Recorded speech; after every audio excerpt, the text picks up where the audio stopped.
Ahora en la nube.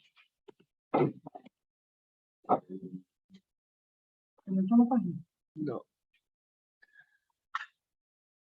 Todavía no está bien. Creo que es mejor volverlo a abrir. En YouTube.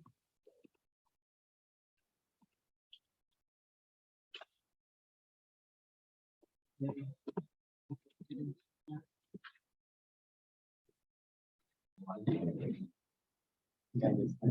Creo que él ya está empezando.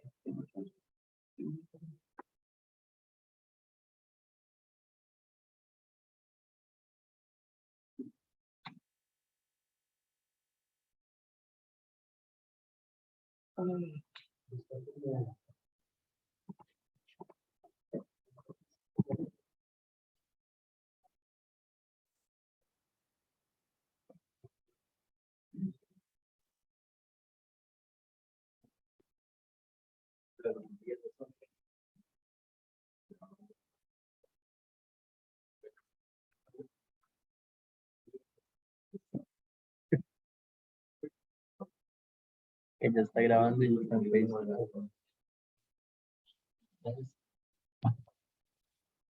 Buenas tardes a las personas aquí presentes y a quienes siguen la transmisión en vivo por el canal de YouTube y Facebook Live de la Escuela de Estudios Generales de la Universidad de Costa Rica. Publicado por primera vez en el año 1962, el libro de estructura de las revoluciones científicas constituyó el punto de partida para una nueva concepción de la ciencia, porque introduce los enfoques histórico y social en la investigación científica, pero también obligó a hacer serias reflexiones filosóficas. Prueba de ello es que hoy, en la Escuela de Estudios Generales de la Universidad de Costa Rica, 4 ilustres filósofos aquí presentes se han reunido para conversar sobre el tema. 60 años del libro La estructura de las revoluciones científicas de Thomas Kuhn. Por un espacio de 15 minutos, cada uno de ellos va a desarrollar un tema relacionado con esta obra. En primer lugar, el doctor Álvaro Carvajal Villaplana, profesor de la Escuela de Filosofía y de la Escuela de Estudios Generales de la Universidad de Costa Rica, expone el tema, la influencia de Fleck en Kuhn.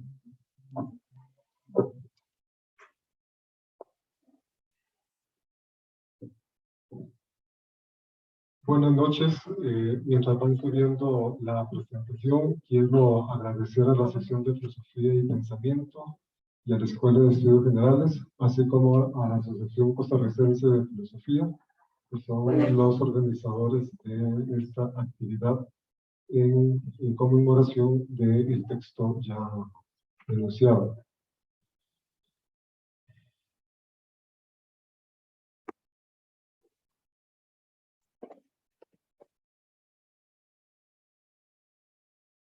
Bueno,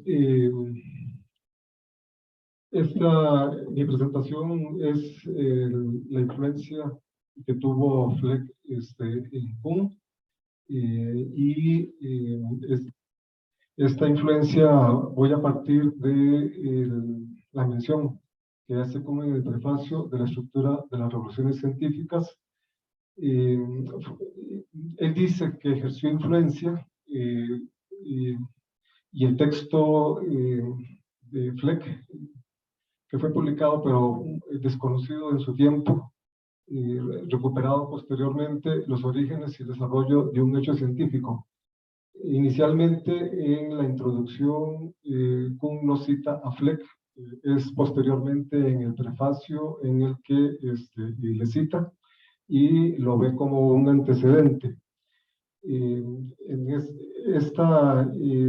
A partir de ahí es que dice Kuhn, ¿verdad? Y otros autores que el texto de Fleck tiene esa importancia y ese reconocimiento que no tuvo anteriormente. Bueno, yo trabajaré 5 ideas para comparar. Sería el enfoque social de la ciencia, la noción de hecho científico y la visión de Gestalt, el estilo de pensamiento y los paradigmas, el colectivo de pensamiento y la comunidad científica, y los periodos de desarrollo de la ciencia. Bueno, tenemos que Fleck propone trabajo de colectivos en la investigación científica y que este carácter colectivo es cooperativo e interdisciplinario. Para él, la ciencia es una empresa social que está basada en el consenso organizado. Y además, los científicos y las científicas es parte de un contexto cultural. El colectivo de pensamiento y el estilo de pensamiento conforman parte de ese contexto. Estas tres ideas iniciales las comparte plenamente Fleck. Luego, en el enfoque social de la ciencia, Fleck ve que la investigación científica está condicionada por la sociología y por la historia. Influyen, entonces, en su conformación o en la conformación de los conceptos, una serie de factores externos a la ciencia, y los conceptos tienen que estudiarse, entonces, comparativamente en este proceso. Para Kuhn, igualmente, el desarrollo histórico de los conceptos solo se comprende a partir del contexto cultural, y para comprender los conceptos es indispensable conocer este contexto cultural en el que surge, y este sería fundamentalmente un enfoque externalista. Para Fleck, la ciencia no evoluciona de manera teleológica hacia la verdad unificada, y para él tener éxito, o que la ciencia tenga éxito, se debe, digamos, identificar el paradigma. Igualmente, en Kuhn no existe una meta a la cual confluyen las ciencias, se deben resolver paradigmas, y ambas perspectivas son instrumentalistas. En Fleck, en el tema del hecho científico y la visión de Gestalt, en Fleck la noción de hecho, aquello que es fijo, lo que es permanente, lo que es independiente de la opinión subjetiva del investigador, es criticado, ¿no? Ya que esto conlleva una actitud pasiva, mecánica y poco crítica. Además, el estilo del pensamiento, en él, digamos, no existe observación directa. Para Kuhn, las nociones de lo dado y lo dado y el dato también merecen crítica, o él critica, porque ambos usan la idea de Gestalt. Ambos autores, ¿verdad? Fleck y Kuhn, se basan en la idea de la Gestalt, buscan interpretaciones de totalidades, y el paradigma, entonces, como una totalidad, impone una manera de ver y de observar. Este cambio de visión se da a partir del cambio de paradigma.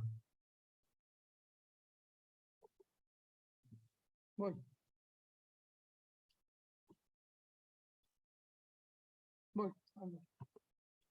Ya. No cambió. No.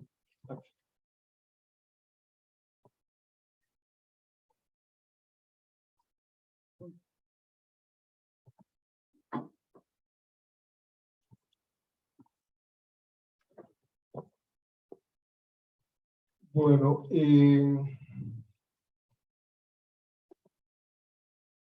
se quedó,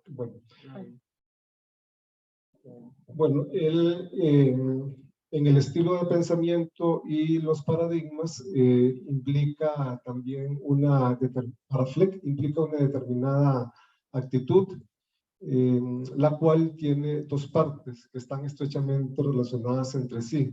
Una es la disposición para sentir, que es selectivo, y la otra para la acción consecuente, la cual es dirigida. El estilo de pensamiento, entonces, es una manera de percibir, de concebir el mundo, es decir, es una visión de mundo.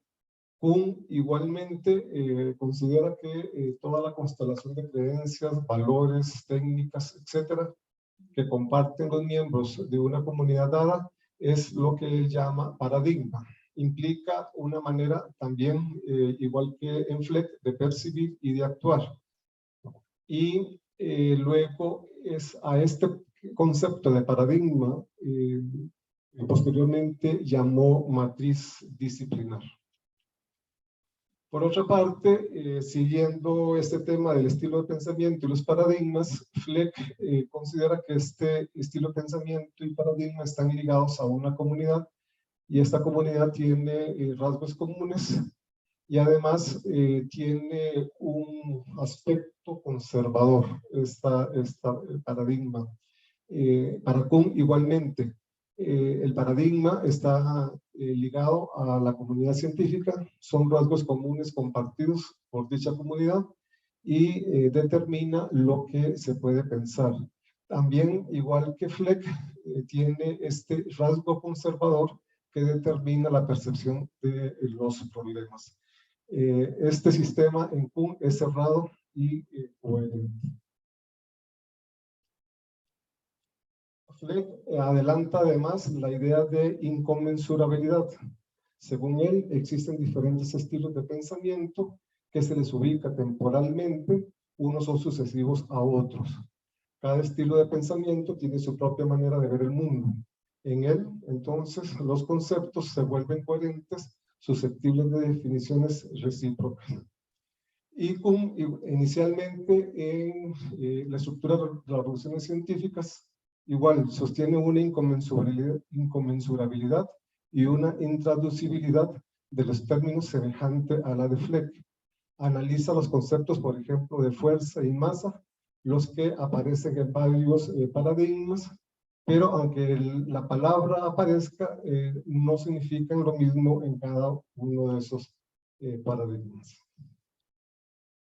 Los conceptos para Fleck de un estilo de pensamiento no son compartidos por otro estilo de pensamiento, aunque use la misma palabra. No existe un significado fijo y esto lleva a la idea de inconmensurabilidad e intraducibilidad.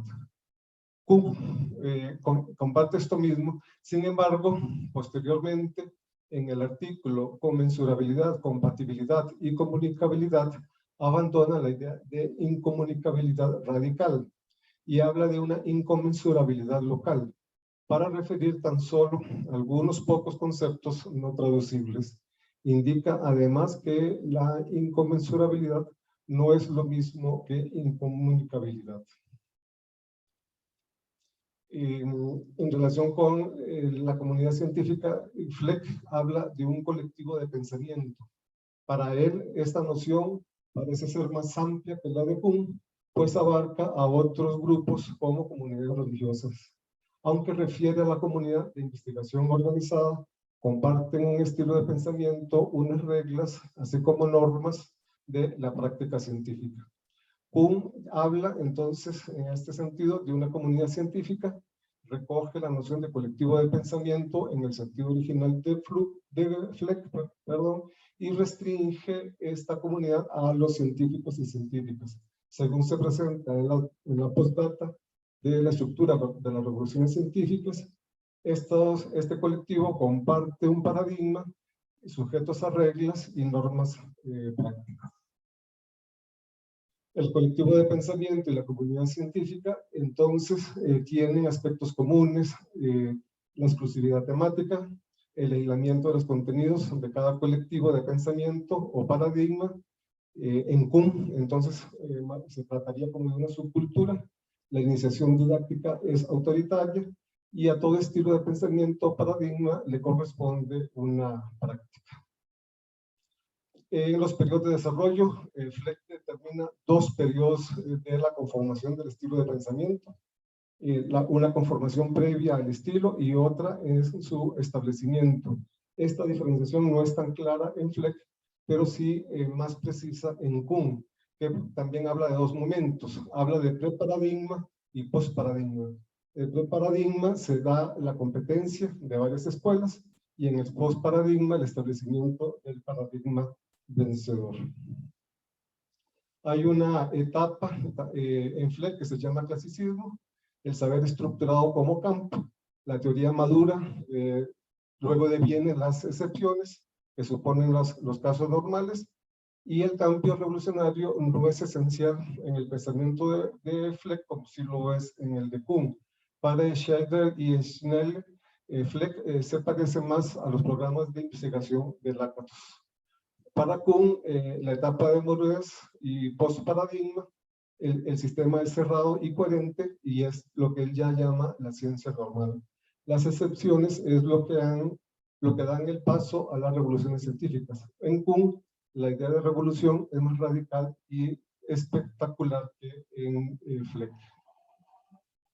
Y creo que, bueno, sí, con esto termino mi presentación. ¿Cómo se observa la semejanza entre FLEC y Kuhn? Es demasiada, ¿no? Demasiada coincidencia como para decir que es un antecedente.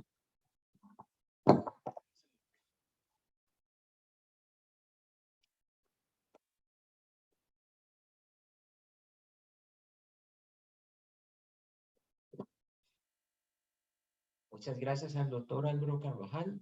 A continuación se desarrolla el tema Kuhn y el conocimiento de la realidad, a cargo del magíster Edgar Ramírez, profesor de la Escuela de Filosofía y también profesor de la Escuela de Estudios Generales de la Universidad de Costa Rica.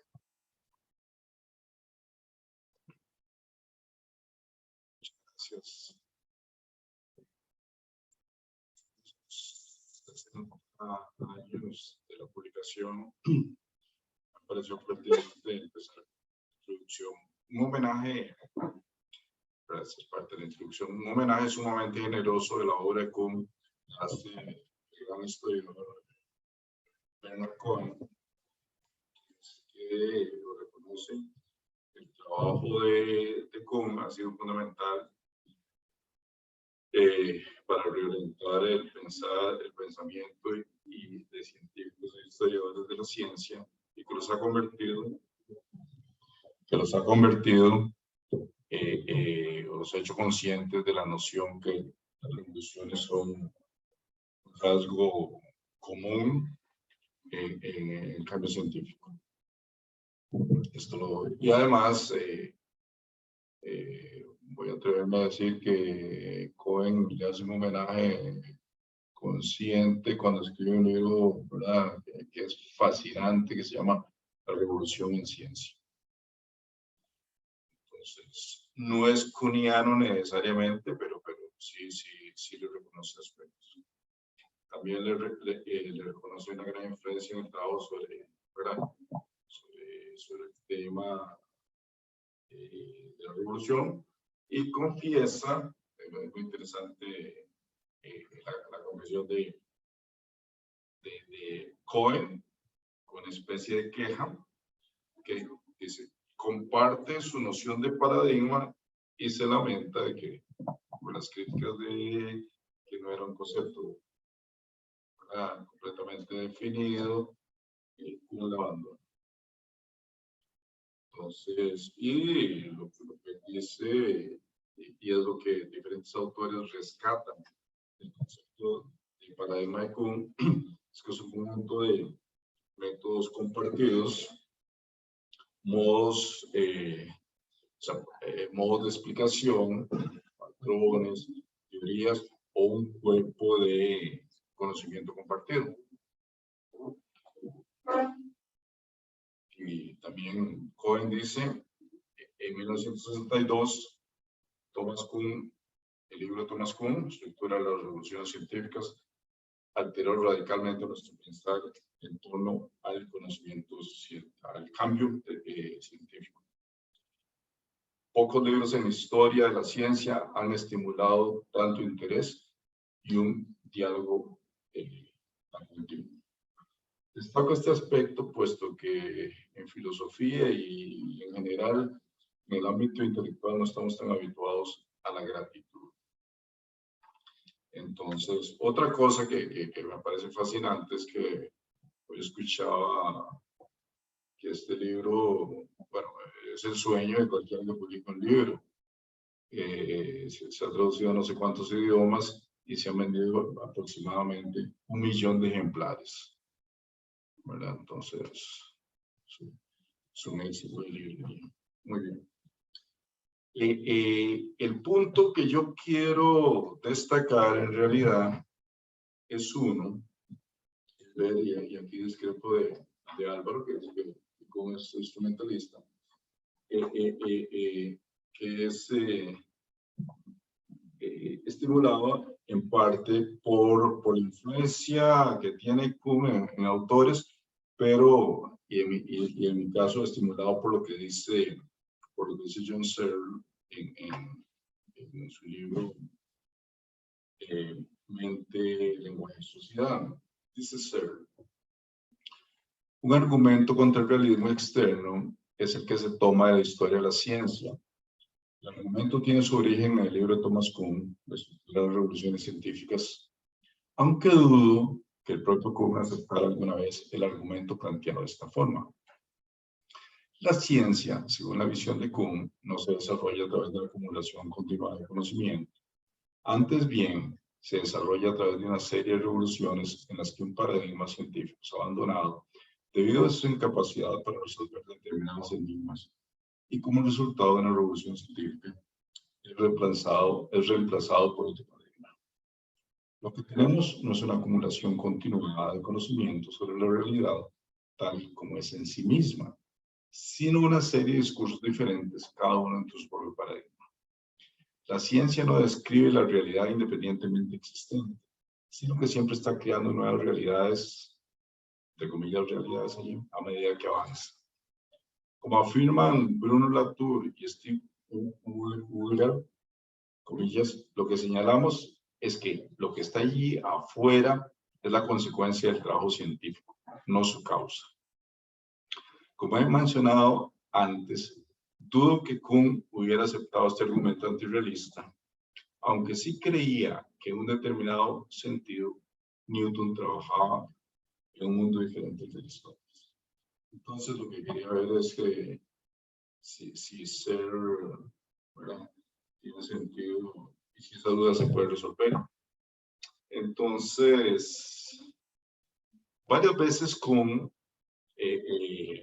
oscila, bueno, dice, por ejemplo, el historiador se puede haber tentado de exclamar que cuando los paradigmas cambian, el mundo cambia con ellos. Queremos decir también, dice en otro momento, que después de una revolución, los científicos responden o interactúan con un mundo diferente.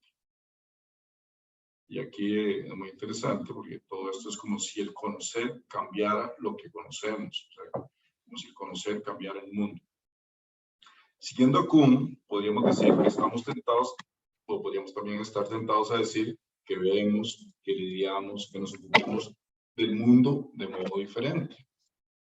No de un mundo diferente, sino un modo diferente de enfrentarnos al mundo. Reparamos en cuestiones que no habíamos visto antes, cuestiones que nos pasaban inadvertidas o que habían sido dejadas de lado. Cambiamos de visión y de nuestro modo de actuar. Hay un ejemplo muy bonito que él da, el ejemplo de la luz visto a la luz de los modelos de onda y partícula. Él dice dice una cosa muy bonita que apunta por ese lado, ¿verdad? Señala que se concibió como onda y partícula y después de un cierto periodo, cuando se inventa la mecánica ondulatoria, se percataron de que la luz era otra cosa, diferente de ambas. No lo dice como, yo, de ambos modelos, de verlas como ondas y verlas como partículas. O sea, no es ni lo uno ni lo otro, siempre es una realidad diferente. También en otro momento dice, en este mismo capítulo que se llama Revoluciones y el cambio de las visiones del mundo. Después de Copérnico, los astrónomos vivían en un mundo diferente. En todo caso, su investigación respondía de tal manera como si eso fuera así. A mí me parece que esto es una forma de decir, de exagerar la magnitud de los cambios. y constantemente, como lo dice, Lavoisier vio la naturaleza de manera diferente, trabajó en un mundo diferente. Y es fascinante porque en la página 120 dice lucha con esa extraña expresión de que estamos frente a un mundo diferente cada vez que hay que cambiar de paradigma. Y creo que la respuesta a la duda que tiene Searle, ¿verdad? Y esto hace de Kuhn, por lo menos lo haría más bien muy realista en algún sentido.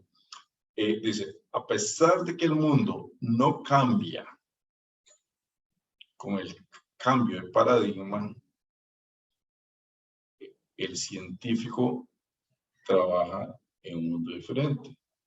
Entonces, vean que aquí, en última instancia, como se declara realista, dice, el científico después de la revolución sigue mirando,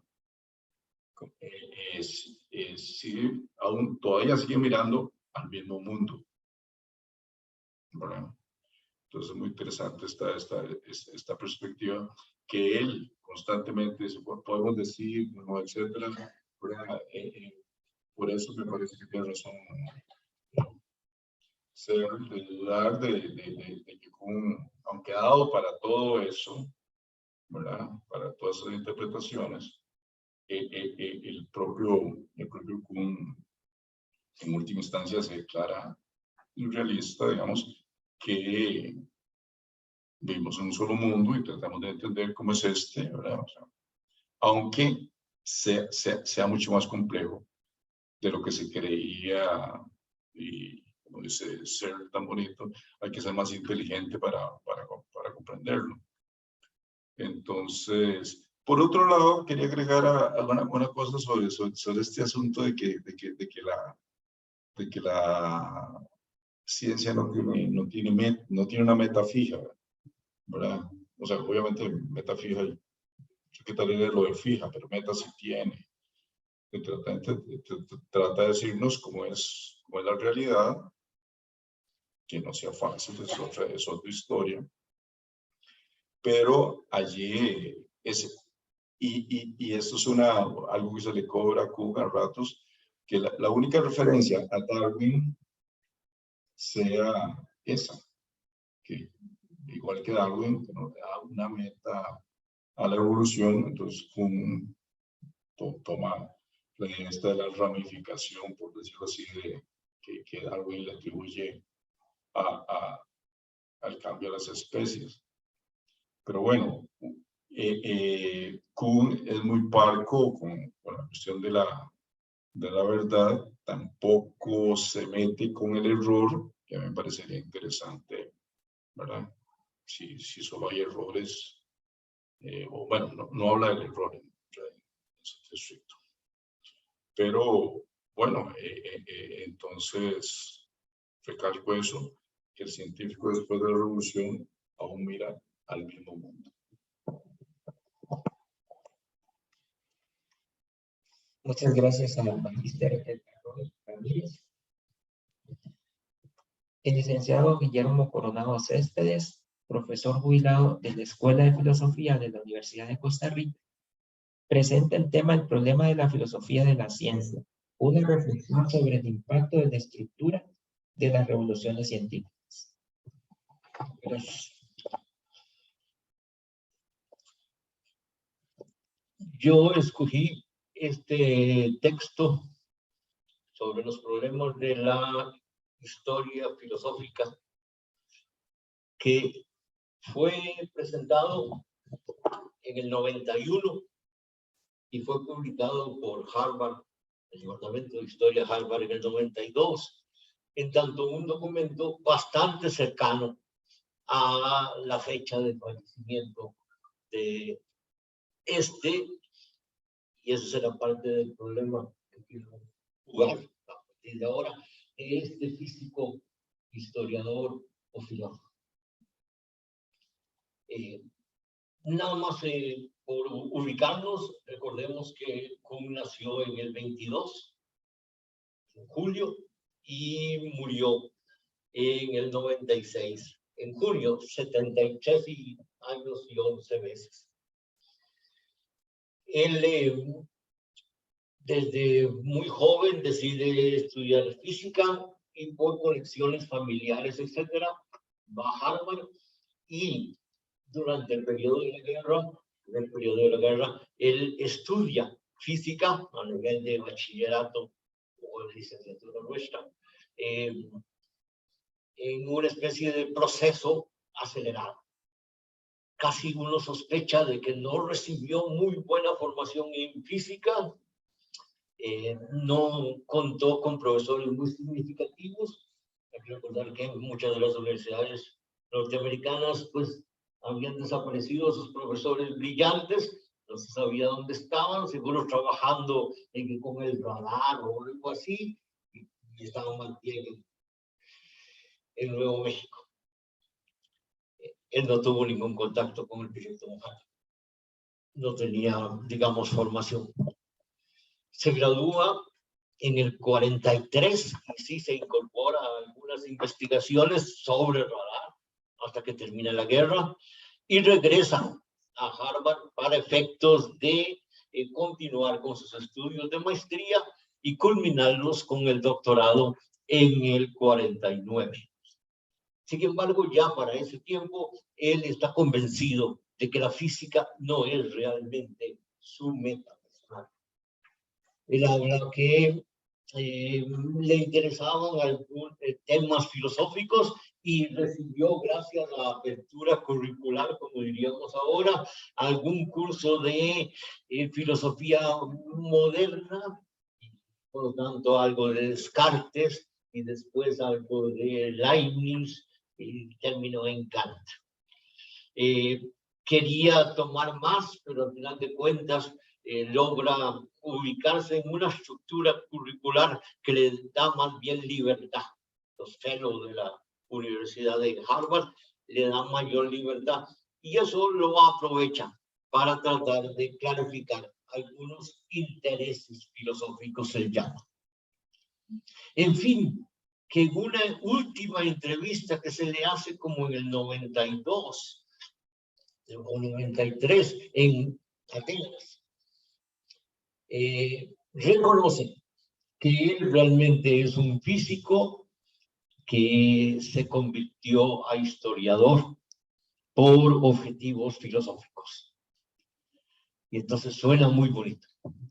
Lo que pasa es que a veces uno comienza a sospechar que, al contrario de su concepto de ciencia normal o de comunidad normal de pensamiento, casi no era miembro de ninguna de esas comunidades, dado que no tuvo formación en historia de la ciencia, no tuvo formación en filosofía de la ciencia. Desde el principio encontró una serie de ideas cruciales, como por ejemplo, obviamente, rechazar la interpretación anecdótica de la historia de la ciencia que producían profesionales de una rama de la ciencia cuando al final de su vida hacían una historia. Pero no reconoce que algunas de esas historias de profesionales de ciencias particulares son tesoros para poder hacer lo que después él llama la búsqueda de los textos. Si tenemos historias de la geología que son espectaculares, o tenemos historias de la biología, de la medicina, etc. Él estudia física, bueno, se gradúa de bachillerato, ya dijimos, hace maestría y sucede algo muy especial.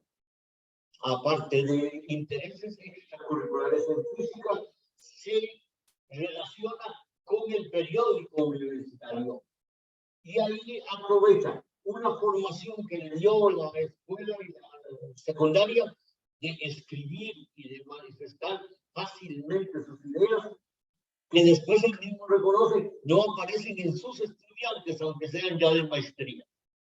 Escribir un ensayo de 10 o 15 páginas le costaba terriblemente a sus estudiantes de historia o de filosofía de la ciencia, mientras que para él era totalmente normal. Y lo hacía mucho en el asunto del periódico. Pero el periódico tuvo una gran ventaja, lo hizo conocido. Y en algún momento, rompiendo todas las reglas, aprovechó para decirle al presidente de la universidad que los ayudara para entrar a un círculo muy especial que existía.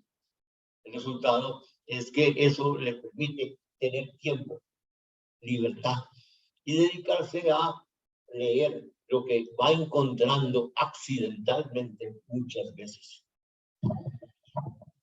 Ese presidente de esa universidad daba un curso de historia de la ciencia o de filosofía de la ciencia a estudiantes de humanidades para tratar de hacer puentes entre uno y otro.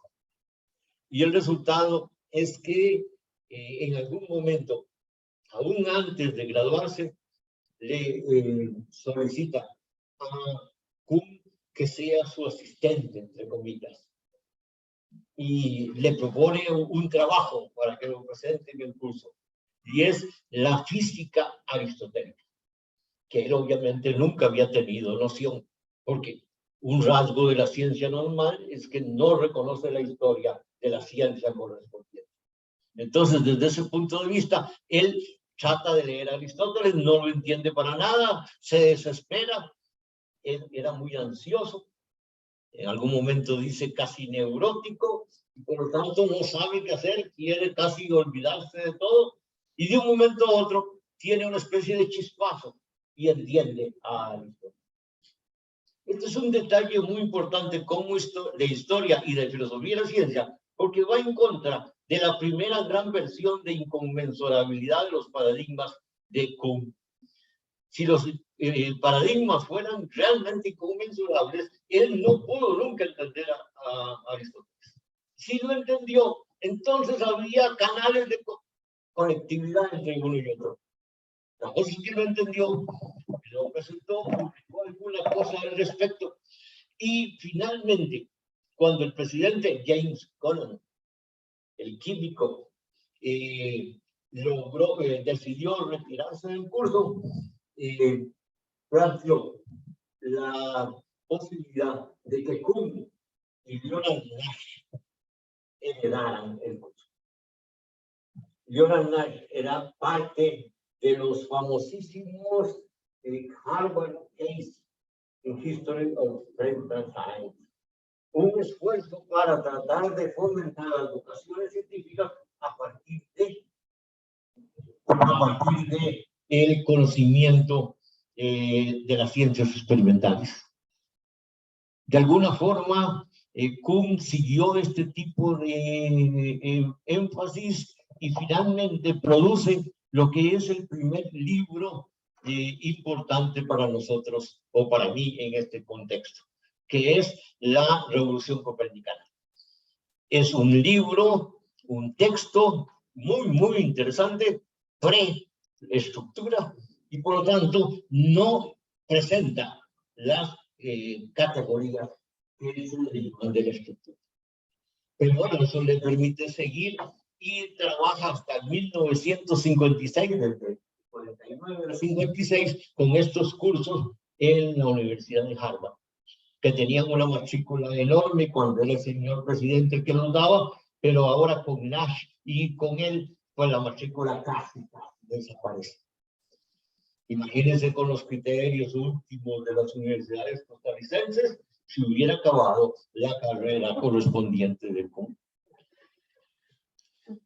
En el 56-57 llega al convencimiento de que no tiene futuro ni en física ni en historia de la ciencia en Harvard, y por lo tanto busca vida, entre comillas, y termina ubicándose en la Universidad de California, la universidad por excelencia en ese momento.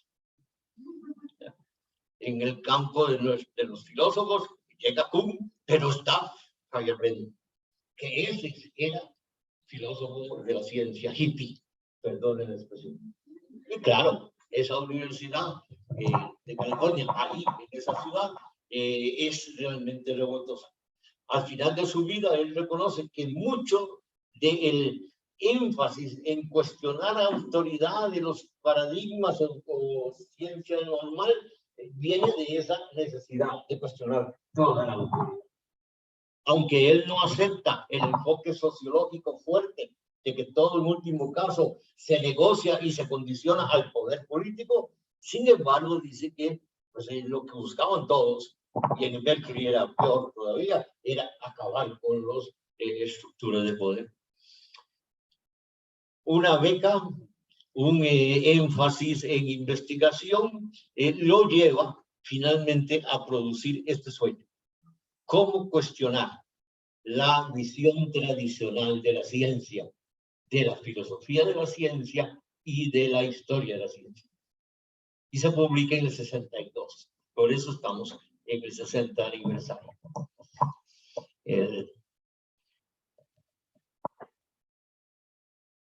Se habla de ciencia normal, o de, bueno, periodo precientífico, ciencia normal, crisis por las anomalías que se presentan, que no debieran presentarse porque el paradigma establece lo que se puede presentar y cómo resolverlo. Las anomalías se acumulan, llega un momento en que simplemente no se sabe qué hacer y alguien aparece, o un conjunto de gentes aparecen con otra manera de ver las cosas, y entonces hay una batalla y un paradigma sustituye al otro. No tanto por negociación, no tanto por diálogo, no, a pesar de lo que se dijo, no es así. Él lo dice de manera más radical, y hay que recordar que eso está en Max Planck mucho tiempo antes. Un enfoque le gana al otro porque los partidarios del primer enfoque se mueren. Y los partidarios del nuevo enfoque asumen las cátedras correspondientes. Vean que no es Darwin, pero es extinción, literalmente. Para efectos míos, una muy rápida referencia. Bueno, entonces Kuhn sí es un impacto, es una moda. Yo conocí en esta sala a Popper, gracias a Claudio Gutiérrez. Y en esta sala también conocí a Kuhn. Mientras que a Popper él lo valoraba mucho, con Kuhn tenía en realidad grandes dudas. Reconocía el impacto que tenía, pero ¿cómo pasaban las cosas? Pronto fui a Indiana University a estudiar historia de la ciencia, también filosofía de la ciencia, y me encontré con algo muy especial. Es que en ese departamento, el primer gran departamento de historia y filosofía de la ciencia sistemático en Estados Unidos, había habido programas previos, pero un departamento no.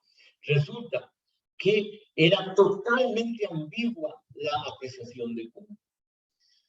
Los historiadores se lo dejaban a los filósofos y los filósofos se lo devolvían a los historiadores. Pero y entonces, bueno, él sigue defendiendo, clarificando el libro.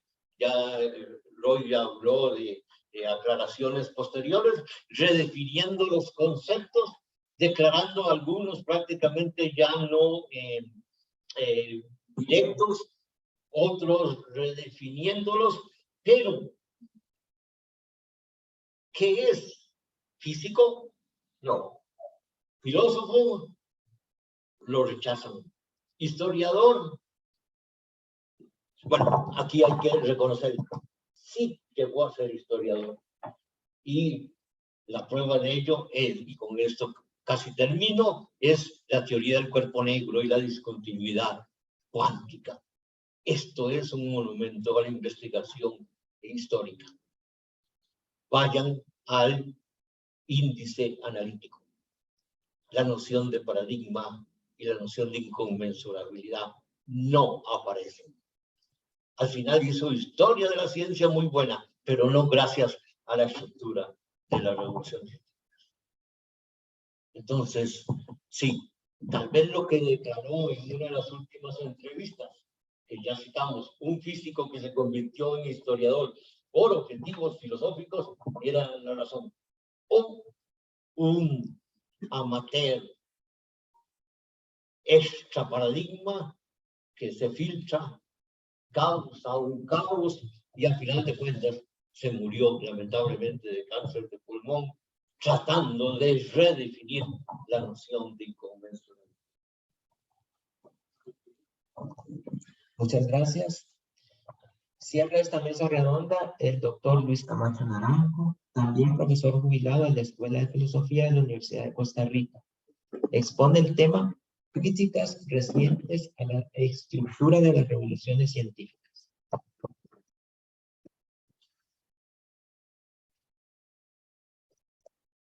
Muy buenas noches.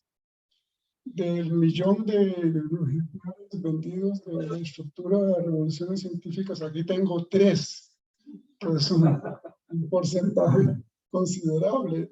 Tengo un ejemplar de la primera edición, que es una reliquia. Luego un ejemplar de la segunda edición, que es la que contiene ese postdata con fecha 1969, pero que aparece en la segunda edición de 1970.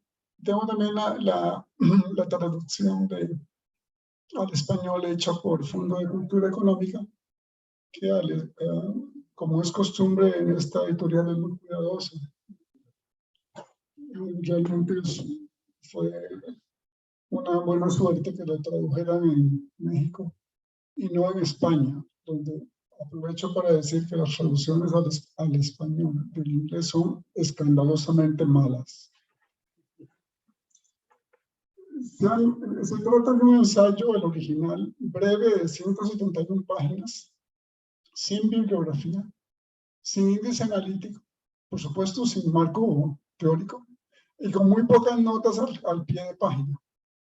Apareció como el volumen segundo de la Enciclopedia de la Ciencia Unificada, proyecto inconcluso del Instituto Mundaneum de La Haya y del Círculo de Viena, por supuesto, cuyas publicaciones aparecieron en los Estados Unidos.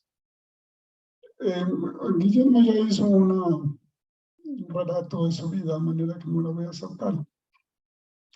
Nada más quisiera señalar que en la edición, la segunda, ese postdata es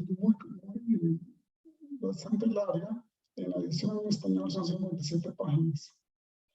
Y se dedica sobre todo al tema de la inconmensurabilidad de los paradigmas, es decir, al supuesto carácter cerrado de los paradigmas, ya que carecemos de una métrica común o universal que nos permita tanto la evaluación como la comunicación entre paradigmas. Kuhn dedicó el resto de sus días a aclaraciones y adiciones a su pensamiento, pero mantuvo todo el tiempo, hasta donde yo puedo ver, la idea de la inconmensurabilidad de los paradigmas, por lo menos lo mantuvo entre sus preocupaciones, que más bien se hace con un tiempo más radical. La influencia de esta obra ha sido enorme, no solo porque ahora difícilmente se puede leer un artículo o libro en el que no aparezca el término paradigma o la expresión cambio de paradigmas, sino porque el famoso patrón o serie de preparadigmas, paradigmas, ciencia normal, problemas o acertijos, anomalías, crisis y revolución ha tenido una gran acogida en las ciencias sociales, sobre todo. Lo cual es muy curioso porque en el ensayo original de Kuhn todos los ejemplos que se mencionan están tomados de las ciencias naturales. Y por cierto, no son muchos ejemplos. Copérnico, Maxwell, Lavoisier, Dalton y alguno que otro más. Hasta los creacionistas han usado a Kuhn para defender sus posiciones.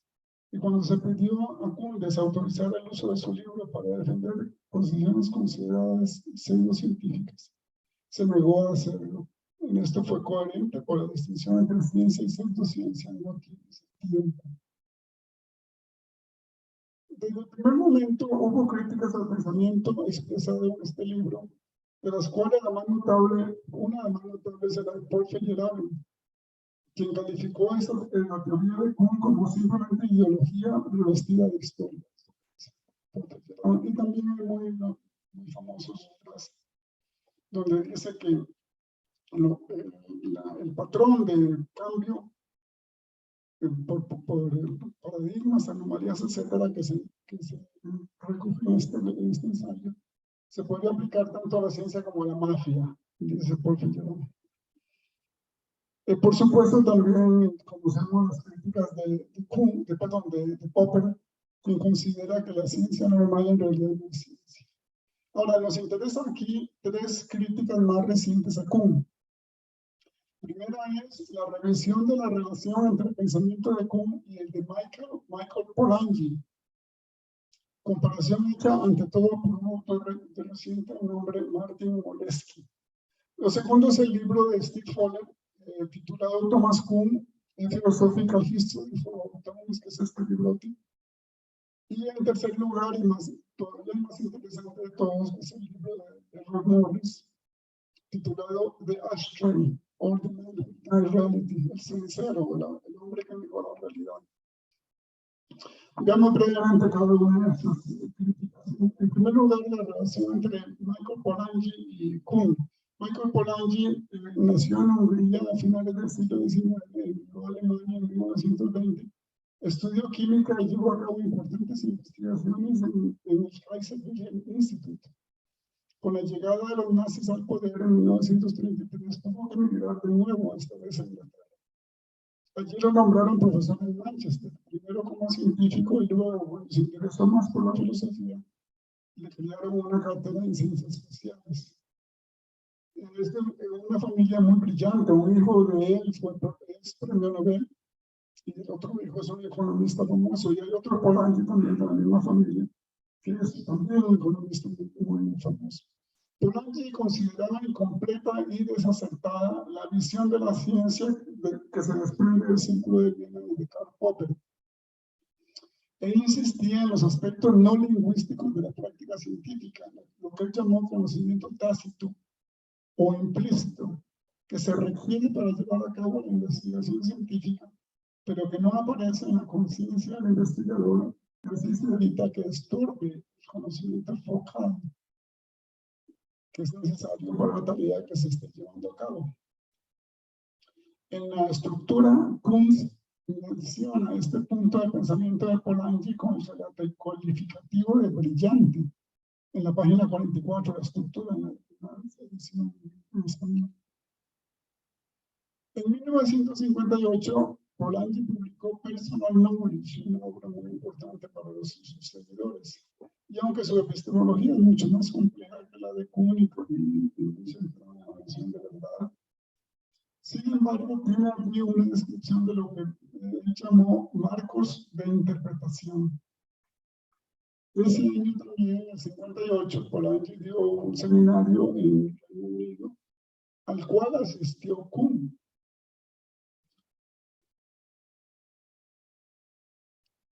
Y luego aparece en el 62 la obra de Kuhn, donde, para gran sorpresa de Polanyi, mucho de lo que había dicho sobre los marcos de interpretación es lo que ahora se llama paradigma en la obra de Kuhn.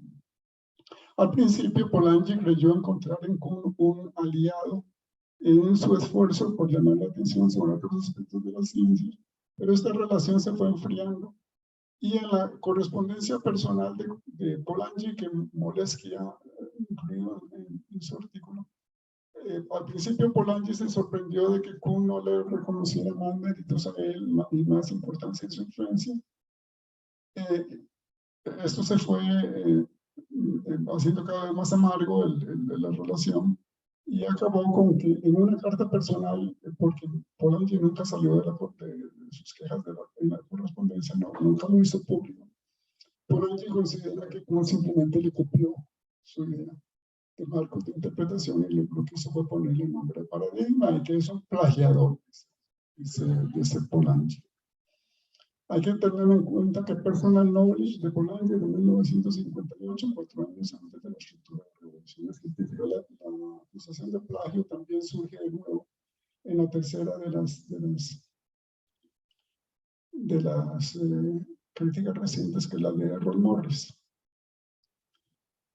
La segunda es el texto de Steve Foller. Steve Fuller es uno de los principales autores del movimiento conocido en inglés como Science and Technology in Society, más conocido realmente como STS. Y es muy activo en la Society for the Social Study of Science, más conocida también como la 4S, por las Social Study of Science. Yo lo conocí a Steve Fuller en Suecia. Es una persona que ha escrito inmensa cantidad, tiene una erudición asombrosa, que ha escrito muchísimo.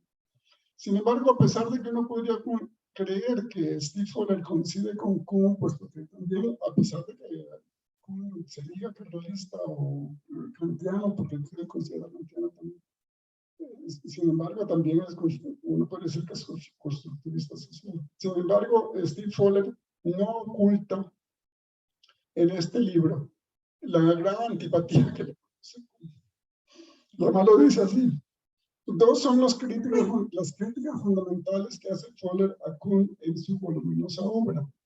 Primera, el éxito del ensayo, el extraordinario éxito del ensayo, se debe a combinación de factores sociales, económicos y políticos, no a méritos intrínsecos de la obra. Segundo, la teoría de Kuhn carece de aspectos críticos y normativos, de manera que es imposible fundamentar en ella una actitud crítica hacia la ciencia y hacia los científicos, a diferencia de lo que uno encuentra en movimientos como la STS y en autores como Popper, con su idea de la separación entre ciencia y pseudociencia, o el mismo Feyerabend. Vamos a ver por dónde sigue. Primero veamos la explicación del éxito del ensayo. Steve Fuller utiliza una analogía para desacreditar a Kuhn, por el cual siente la antipatía que lo oculta. La analogía consiste en comparar a Kuhn con el personaje Chance de la película de 1979, que en inglés se titula Being There, y que en América Latina se conoce como Desde el Jardín. Chance es un jardinero que se queda sin trabajo y sin hogar cuando su empleador se muere, y cuando vaga por las calles sufre un ligero accidente cuando un automóvil lo golpea. Este papel lo hace Peter Sellers en un papel extraordinario. Chance acaba viviendo en la mansión de los dueños del automóvil, una pareja de muchos recursos que le brindan techo y comida. Sus comentarios en conversaciones sobre economía y política son simplemente observaciones derivadas de su conocimiento del mantenimiento de jardines, pero casi todo lo que lo rodean encuentran en ellas una sabiduría que se deriva de analogías, no del conocimiento de los hechos. Para esto, Fuller se fija mucho en la relación entre Kuhn y el rector de Harvard, ya mencionado por Guillermo, James Bryan Conant, a quien le dedica su libro y además le atribuye el que fue Conant, según Kuhn, el que despertó su revolución copernicana cuando estudiaba la revolución copernicana. Primero Kuhn tiene una revolución copernicana al estudiar y estudia la revolución copernicana. Y esta primera conversión se la atribuye a Conant. Sí, por cierto, si entran a Wikipedia y buscan James Bryan Conant, se van a llevar la sorpresa de que dicen que es rector de Harvard, como si está correcto, pero que era partidario al nazismo y que fomentó el nazismo en Harvard. Yo no sé de dónde saca Wikipedia semejante barbaridad, porque ni siquiera Steve Fuller, a pesar de su antipatía hacia Kuhn, ni siquiera Steve Fuller lo dice. O sea, si ustedes buscan la enciclopedia británica, que es mucho más seria que la Wikipedia, no encontrarán ninguna referencia. Al contrario, James Bryan Conant dedicó sus grandes esfuerzos como rector a entrar en la lucha contra el nazismo. Conant también escribió el prefacio del libro anterior de la Revolución Copernicana. Él fue químico de profesión, graduado en Harvard, y llegó a ser rector de esa universidad en los años previos a la Segunda Guerra y durante ese conflicto.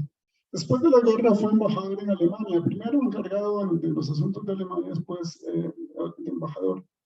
Se dedicó a analizar y criticar la situación de la enseñanza de la ciencia en universidades y colegios en los Estados Unidos y desarrolló un currículo básico vinculado a la promoción de las ciencias. Conservador y anticomunista, según Fuller, la obra de Kuhn, bajo la influencia de Conant, encaja muy bien en el ambiente de la Guerra Fría. La pluralidad e inconmensurabilidad de los paradigmas garantiza la aceptación no cuestionada de todas las posiciones posibles, sin que haya una preponderancia de evidencia que sirva para apoyar unas posiciones y rechazar otras. Para el mercado y el consumo popular, una obra con la estructura de nociones científicas es mucho más atractiva que obras más técnicas basadas en el conocimiento más profundo de las ciencias, aunque sin duda es una obra de muchos méritos, y yo no estoy fuera. Y esto nos lleva finalmente, la segunda crítica de Fowler es que la teoría de los paradigmas nos da una visión que no permite ninguna actitud crítica hacia la ciencia de los científicos, puesto que no hay una realidad objetiva o intersubjetiva que nos permita comparar teorías con hechos, corroborar o refutar teorías, y el desprecio de Kuhn por la noción de verdad es obvia y evidente porque él mismo lo dice en la estructura. Tampoco hay ninguna posibilidad de decidir sobre un paradigma fuera de otros paradigmas, con lo que la sociedad, o por lo menos los científicos, se convierten en una serie de islas separadas. Esto nos lleva a la última crítica, que es la de Errol Morris, que es la más interesante de todas, porque Errol Morris primero es un famoso director de cine, muy premiado por sus documentales. Ya tiene 74 años.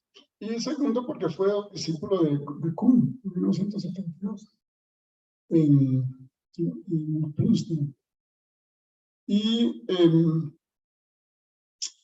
cuenta, le pidió que le dirigiera su tesis. Y en una discusión que se volvió cada vez más violenta, Kuhn le lanzó un cenicero. De ahí el título del libro, de Ashtray, el cenicero. La discusión fue a raíz de las leyes del electromagnetismo de Maxwell. En esta obra, entonces, Errol Morris, que es un libro muy bonito, muy interesante, porque está muy bien diseñado y muy bien escrito, considera que la moda por Kuhn es una de esas cosas que hay que desentrañar. Morris se considera discípulo de Putnam, de Hilary Putnam y de Schoenberg. Se considera realista, lo que llaman realista, realismo investigador, realismo investigativo. Una pasión por el descubrir la verdad que lo llevó a hacer excelentes documentales sobre la guerra de Vietnam, sobre el papel de McNamara en la guerra de Vietnam y sobre la invasión a Irak por Bush. Documentales premiados, varios de ellos. En este libro, que es del 2018, lo que queda de la figura de Kuhn, desgraciadamente, es muy poco, porque lo considera, así como lo consideró Polanyi, también poco original, por supuesto, muy confuso y contradictorio. Y para terminar, nada más un ejemplo de contradicción. En la famosa postdata del 69, Kuhn se queja amargamente de los filósofos que no lo han entendido, porque le atribuyen la idea de que los paradigmas inconmensurables no tienen absolutamente ninguna conexión unos con otros, y por consiguiente que no hay comunicación entre los científicos. Sin embargo, en la página 165 en la edición española de la estructura, dice lo siguiente: demos ahora por sentado que las diferencias entre paradigmas sucesivos son necesarias e irreconciliables. Si son irreconciliables, esto es como un divorcio. Un divorcio acaba en pleito, que mejor se separan y no se pueden a ver, porque no se pueden ver, mejor acabar con todo rápido. Si son irreconciliables, entonces, ¿qué sentido tiene que le dedique 57 páginas a la posible comunicación entre los paradigmas inconmensurables? Son irreconciliables. Entonces, esto es uno de los problemas que yo siempre he encontrado con Kuhn, que dice tantas cosas, que mejor se hubiera quedado quieto con la primera edición, que es tan bonita, excepto el capítulo 10 y las últimas páginas, que son muy relativistas. Pero el resto del libro es muy bonito, es muy interesante. Y la estructura de revoluciones científicas, en vez de eso, se pasó el resto de su vida tratando de aclararlo. Y en realidad lo que hace es volverlo cada vez más confuso. Un agradecimiento a don Luis. Intuyo que los tres quieren decir algo. Entonces vamos a darle 1 minuto a cada uno como para decir qué fue lo que les faltó de decir. Vamos a empezar con Edgar Roy. Algo que quisiera decir a partir ya de escuchar a las 4 exposiciones. Bueno, contarles una anécdota. Lástima, la recorté, pero ¿dónde la puse? No sé. En una caja de zapatillas deportivas, ¿verdad? O sea, de la marca Brooks. Hay un momento en que dice algo como esto, pero aparece y la expresión, ¿verdad? Dado la manera como ellos los producen, es que utilizan un cambio de paradigm shift, y eso es como llevado al mercadeo. Entonces me pareció así como, pues, y lo metí en algún libro, pero no sé en cuál. Bueno, y nada más que en todo caso, efectivamente, como ¿verdad? En la universidad a veces bajan, entonces algunas discusiones se terminan con, pero es que mi paradigma es diferente al tuyo. Entonces, Hume nunca pensó el paradigma en clave individual.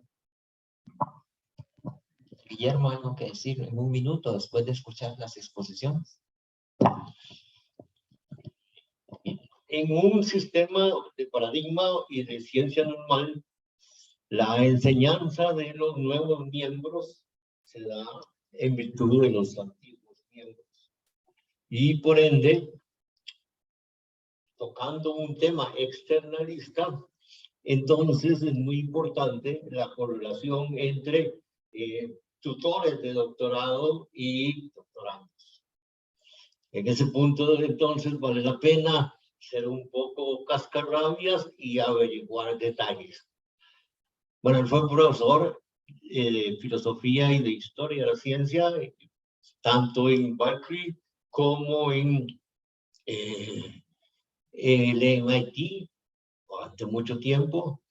Y él reconoce en una entrevista maravillosa hecha en Atenas y que aparece en este libro, Thomas Kuhn, El camino desde la estructura, que aparece póstumamente, él reconoce que en filosofía de la ciencia nunca tuvo un doctorado. Hubo 2 posibles candidatos, pero uno se plantó y dijo que lo que él le criticaba era una tontería. Entonces lo votó. Y el otro simplemente negoció para que hiciera maestría en otra cosa.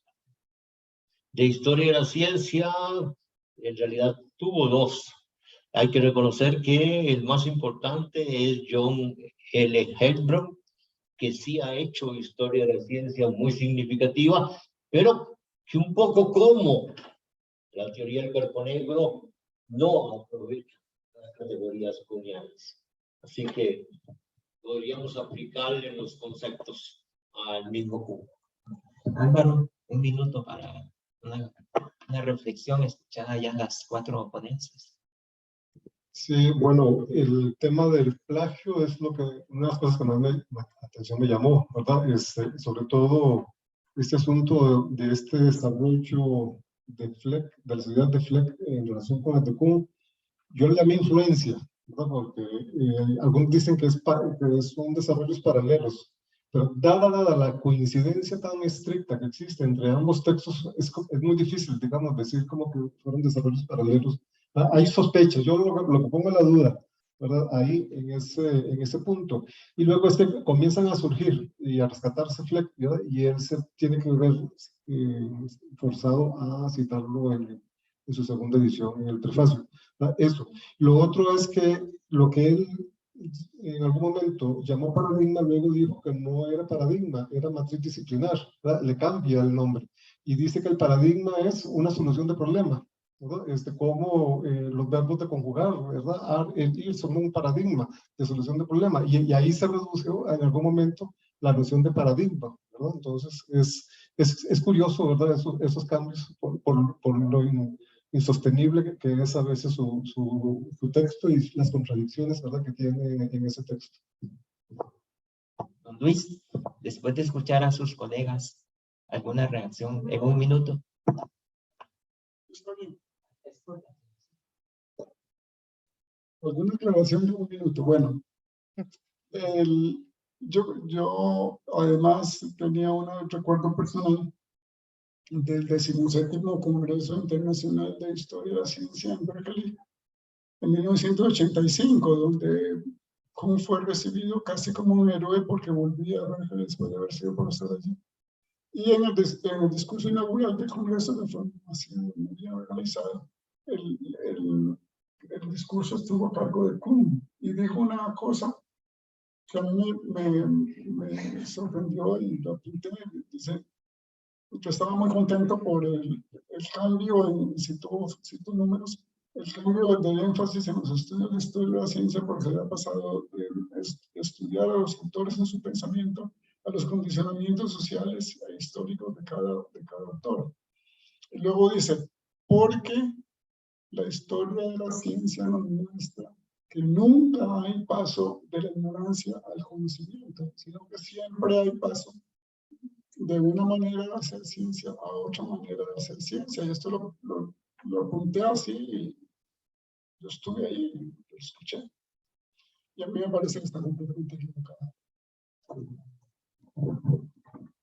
Es una pregunta del profesor Jerry Espinosa, que primero dice un comentario, excelentes exposiciones, una pregunta para Edgar Roy. Suponiendo que Kuhn es realista, ¿qué es la realidad para Kuhn? Bueno, no lo dice, nada más que lucha con este cuento de que el cambio de paradigma cambia el mundo, ¿verdad? Y digamos, no se mete directamente, pero uno podría decir, bueno, de eso se ocupa la ciencia, decir cómo es, ¿verdad? O sea, si no hay eso, por lo menos no hay ciencia, no hay ciencias en ningún sentido. Terminamos con una pregunta aquí del auditorio.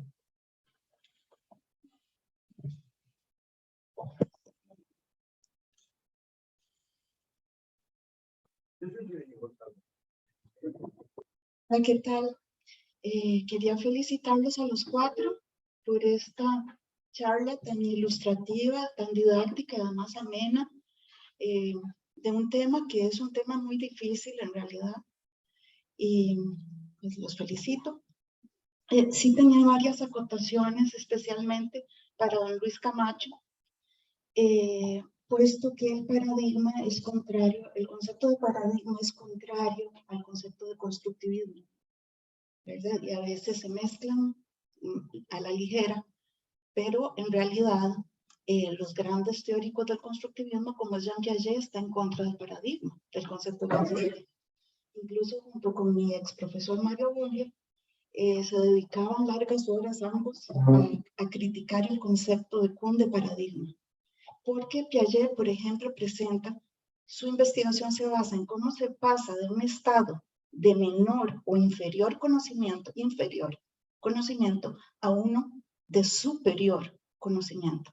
Y allí se basa en la conmensurabilidad de las investigaciones, ¿verdad? Entonces, es básico en Piaget que él no es, y en el constructivismo, puesto que Vygotsky está todavía en debate y eso no es constructivista, pero definitivamente no, el constructivismo se opone al concepto de paradigma en esa visión que estoy totalmente de acuerdo con ustedes, con todos, que es muy ambigua, muy indefinida y muy contradictoria. Y en realidad yo comparto esas críticas que ustedes hacen muy valientemente, ¿verdad?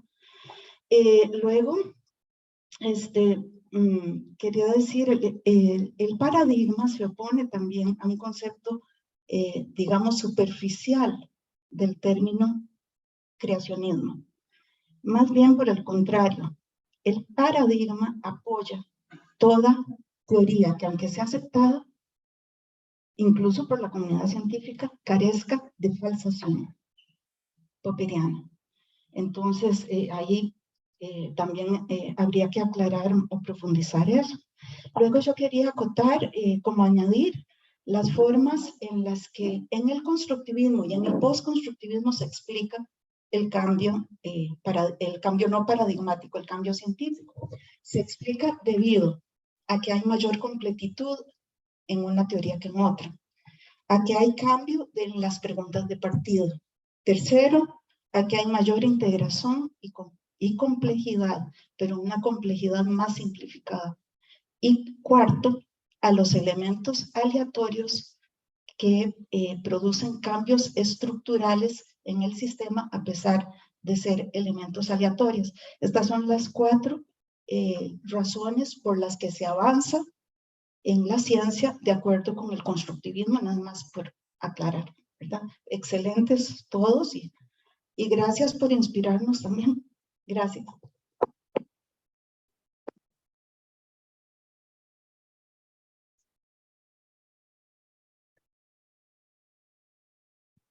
Muchas gracias, muy buena noche a todos. Yo siento que me apasiona siempre la filosofía, es un privilegio poder estar en este ámbito y quiero rescatar un concepto que obviamente he manejado con mis estudiantes en el ámbito también de psicología y también se manifiesta esto en el momento en que también logré dar filosofía del derecho, que es precisamente esta necesidad de que el ser humano maneje su inteligencia emocional. Ante estas contradicciones históricas, contradicciones entre comillas, porque en efecto, como lo han expuesto mis exprofesores, por ejemplo, Guillermo y Luis, en realidad la vida es así, la realidad es así, las contradicciones se dan, la participación política es evidente, el interés económico también, pero bueno, parte de la inteligencia emocional, creo yo, es lo que tenemos que seguir alimentando para ser felices y entender que en los principios que aprendimos, por ejemplo, todo cambia, nada permanece, lo único permanente es el cambio, dijo este gran sabio. Gracias.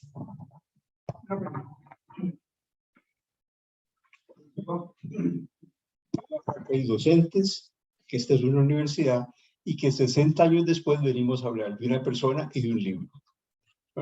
Y en consecuencia, a mí que me preocupan los temas del impacto de las ideas en la sociedad, yo lo que quiero preguntar es una cosa: ¿y cuál fue la importancia de este libro en esta universidad? Es decir, me trae una cuestión anecdótica. Los estudiantes que teníamos carnet 75 comprábamos este libro. Vea, me costó 18 pesos. Ese le costó menos porque este costó menos porque es empastado. Este costó 18. Entonces, eso es lo que yo quería preguntar. ¿Me permite contestar? No, aquí tuvo una enorme influencia. O sea, el pensamiento de Kuhn, de la primera edición sobre todo, es muy atractivo. Él es un excelente escritor. Y además la manera como maneja los ejemplos. Como señaló también Guillermo, la primera obra de él, La Revolución Copernicana, es muy buena. No hay duda. Yo prefiero mucho más la Revolución Copernicana a las revoluciones científicas, pero esas son cuestiones.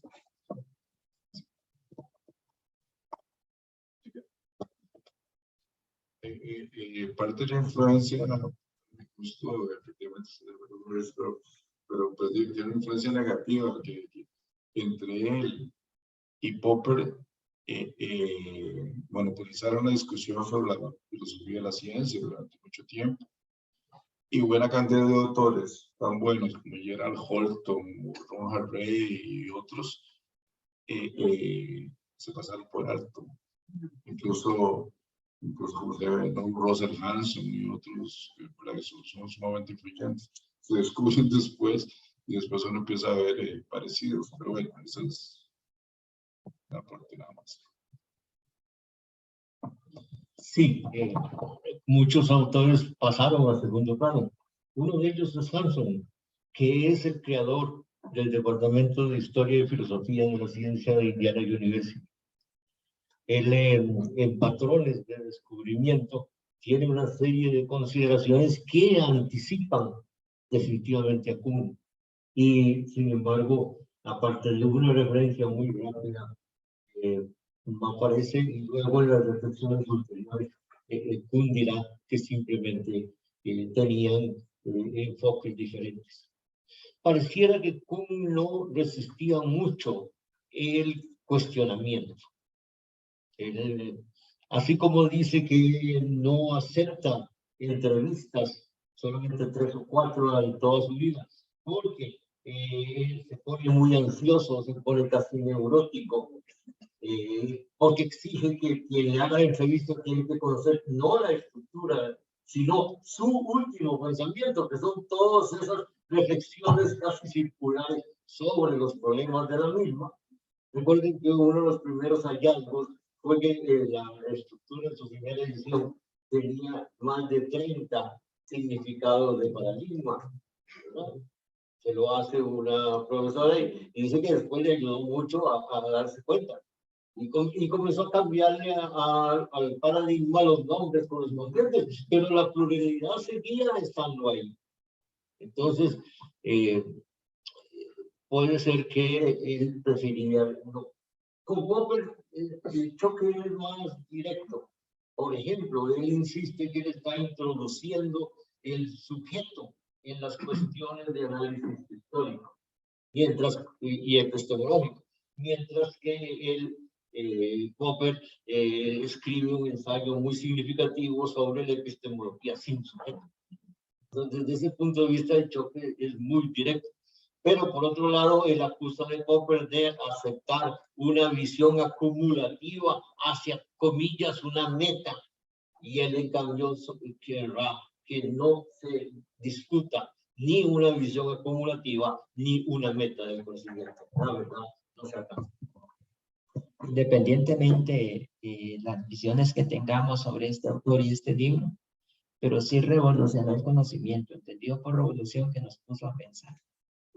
Un agradecimiento a todas las personas aquí presentes y a los que nos han visto por las redes sociales de la Escuela de Estudios Generales. Buenas noches para todos y todas. Gracias.